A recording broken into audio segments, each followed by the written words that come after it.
The 2024 GranPiemonte, 182 kilometres from Valdengo to a finish in Borgo Manero, with a series of climbs towards the end in the final third of the race that could prevent the sprinters teams from bringing it back.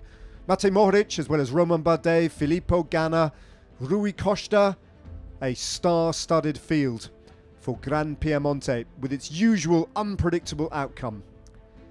Kilometre 0, when the flag dropped, there were some early attacks, and it took a little while before the definitive breakaway of the day established itself. 4 riders getting up the road and growing an advantage that at one point was over 6 minutes. But as the first major climb of the day approached, DSM got on the front and started to apply pressure, eating into the time gap, meaning that Nick Zakowski and Francisco Munoz were the only 2 riders surviving initially from the original breakaway. Then Frank van den Broek attacked for DSM, as certain riders then started to get dropped in the peloton behind, and the pressure continued. Giulio Ciccone of Lidl Trek then, the latest rider to launch an offensive over the Passo della Colma.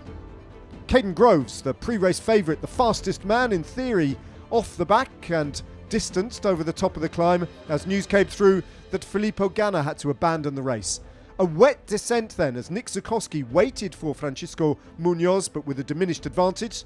Matej Mohoric taking advantage of his descending skills to take with him Giulio Ciccone and Nilsen Paulus. And by now the time gap was down to just 29 seconds to 3 riders at the front of the race.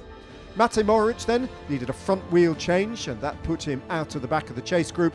And with 40 kilometres to go, on the climb of Cremosina, Nilsen Paulus launched an audacious long-range offensive, and straight away the chase group were in tactical difficulties, looking at one another to see which of the teams would take up the responsibility of chasing down the American. In the end then, 2 chase groups came together, and that restored a bit more firepower to the chase group behind. Caden Groves still off the back of the race in a peloton, a couple of minutes down on Nilsen Paulus, the solo leader. The last climb of any difficulty was the Traversagna climb, and Paulus only had a 16-second advantage over another chase group on the road that included Corbin Strong, the fastest man in the second group on the road from Israel Premier Tech. The New Zealander had the full support of Israel Premier Tech, Lidl Trek as well, trying to bring this back and nullify the advantage of Nilsen Paulus.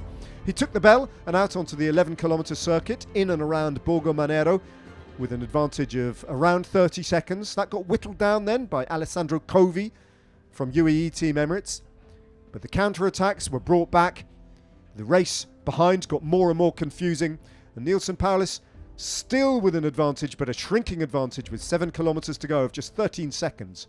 Then Alex Aramburu, the Spanish national champion from Movistar, tried to get clear, but he too was caught.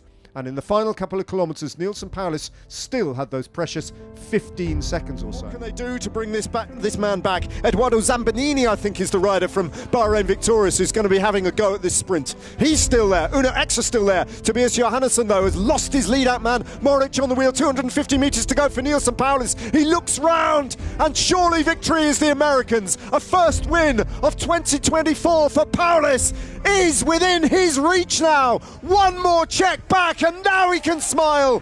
What a win from Paulus. Class performance and a fabulous victory for the American.